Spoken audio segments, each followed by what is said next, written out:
Hi everyone, my name is Gregor. I live in Slovenia now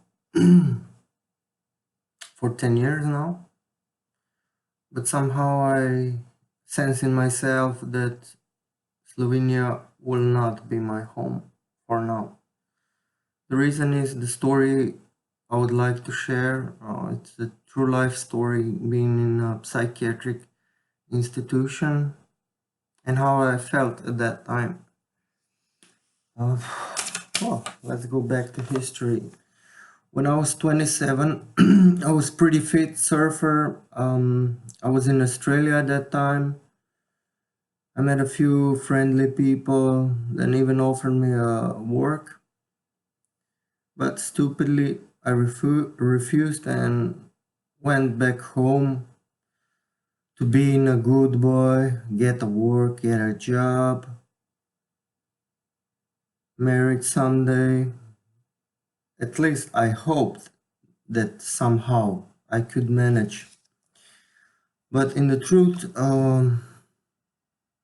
life was just collapsing year after year, year after year. So far as I can remember, it was just crash, crash, crash, crash. Um, I'll try to explain the events that happened. So when I was, let's say, about 28, that was first time that I was in a psychiatric institution. They offered me some kind of pills. I still don't know what exactly it was at that time. It was probably Ziprexa, and some sorts of antidepressant. And then somehow I fixed myself. Mm. So, I just start to work. I got a job. I was working as in a warehouse in ecological, how do you call it? A shop, ecological shop of food. Somehow it just seems interesting, but I was not really physically prepared because of the background, that's all. But somehow I managed 6 months. I got a girl at that time that I wanted to marry. She loved me. I loved her with all my heart. She was beautiful, black, blue eyes, religious family. She was disciple of Jesus Christ. Oh, how should I say? But when I lost the job at the time, mm, I started to cry for this and that reason. I just started to cry, pray, cry, pray. That was all my life. Cry, pray, cry, pray. From church to church, from priest to priest. And then she decided to leave me for, I don't know. I don't really know. Because up to this day, she has own path and I have my own path to follow. So I still didn't forget her, but I forgive her for leaving me, because if you don't forgive, you're not free. So basically that torturing, yeah, that's the probably term, started again. I was trying a lot, and at the moments it was just a feeling like my brain is dead. That was the feeling I had. I could just sit, stare, like empty, smoke cigarettes, nothing, just nothing. I was unable to express my feelings. I didn't know at the time of to really who would be the person really to stand up in that situation for me and with me. At the time I made a long life confession. That's how it is called in Catholic Church. Life confession, confession of all sins, of all past, So I pretty much did it.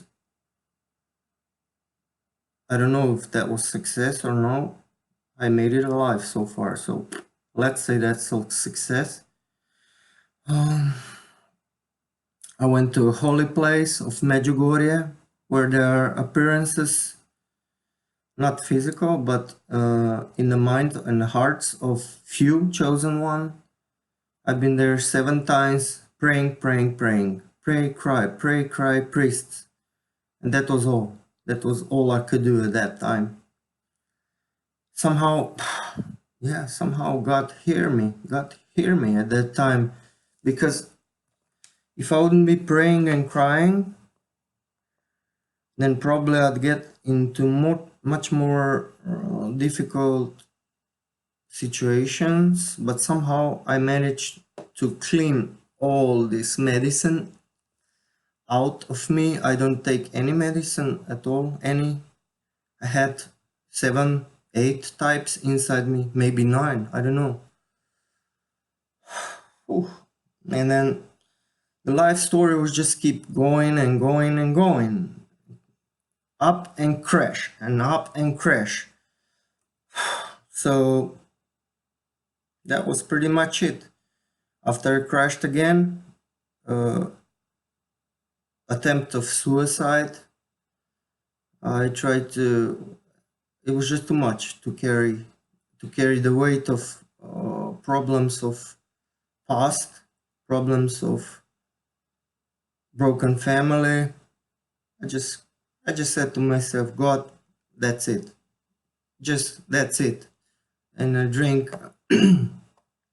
a wine and a lot of pills, and that ended up in psychiatric institution again. Of course, when when you get drunk, you get wild, and you just seems to emotion keep just pops up really fast. So I don't know what that happened at the time. My mom called the police, and the police came. Come, we'll take you safe. And then I was again in psychiatric institutional. So that was just torturing process. That's how I get it. I don't know really what was really good in that institution. Let's say at least people were friendly. A lot of them friendly, yeah. There was actually a nurse that being at the time locked up in locked psychiatric ward, you can't get out. I was there 3 months. You can get out only permission by parents, or a sister nurse that wants to just take a walk around. So that was at the time, that was pretty much it. That was all the light of the day that I could see. Just a walk 1 time a day for an hour. That was it. And then just what? Staring, smoking cigarettes, watching, how should I call that? We were pretty much living zombies. Yeah, that was the term, living zombies. I met actually a lot of friends who are still there, and they just can't make it. They just can't make it alive from there. So that is just a circle, and since by the age of 50, that's it from their life. They end up in a small pension, and most of them end up in this and that type of safety institution. My friend who I worked with, she was locked, I should say locked, for 10 years in another type of a branch of psychiatric institution. I don't know really exactly how she fell there, but pretty much I can imagine she was just eating pills, living day by day by day. In 10 years, you lose a lot of precious time. She's actually really friendly personality. She's kind, gentle, simple.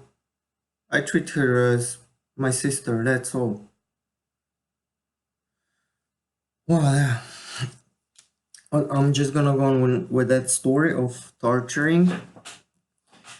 I'm gonna explain these drugs that was tested on me. I'm gonna start with dangerous one. This is called Cymbalta. It is actually so powerful. At the time I was given Cymbalta treatment, I was given maximum dose, that is 120 milligrams. And this drug works like just slowly. And then after you're on breaking point, it just takes you high. And that's how I felt at the time. The feelings I had inside my head at that time, that nothing can stop me, nothing can break me, I am unstoppable. It was just like a God feeling on earth. At the time I met even a guy who offered me protection, how should I say. He offered me a safe place to stay in in a cabin in very quiet place of Slovenia. We were talking about this and that and Holy Quran and a lot of things, but somehow my nose said that something is just not right with that guy. He was dressed up in black. He was practicing dark rituals, satanic rituals, and he showed me a casket where where actually he had a brain inside. And I was like, what is that? It was not a human brain, but some brain. And then I was like, what is that? He said, soul of Satan. Oh my God, I got freaked out. I got completely freaked out. And then I just kind of take a rest by fireplace, try to forget, try to just move on somehow. And then the next day we woke up, it was pretty peaceful day, really sunshiny, mountains, cabin. It was actually paradise on earth. But my nose says that I'ma just get out of that guy as soon as possible. So he offered me a car to to drive to his sister in order to protect them from something, or she had some abusive family, I don't know, mother-in-law, I don't know, something. And she was keep repeating me that that girl is a witch, I'm gonna kill her. So had to listen my nose. Prayer to Almighty helped me at the time, so I just grabbed the car and I just ran opposite track. He said go up and I went down. So I was just driving. The feelings at the time I was driving, it was, I don't know, like on drugs, on Cymbalta. It was like I'm a superhuman being. And that's how I drive. Just zing, speed in a corner. When it needs to be brake, and that's it. So that didn't end up really well because I was driving recklessly on drug called Cymbalta. I was driving here and there, and then something happened. That machine got just blown, and that was the time that police found me. Of course, again, I was in trouble for this and that. By my opinion, the first cause was taking the drug Cymbalta. In case anyone would ever try to take medicine called Cymbalta, just be careful.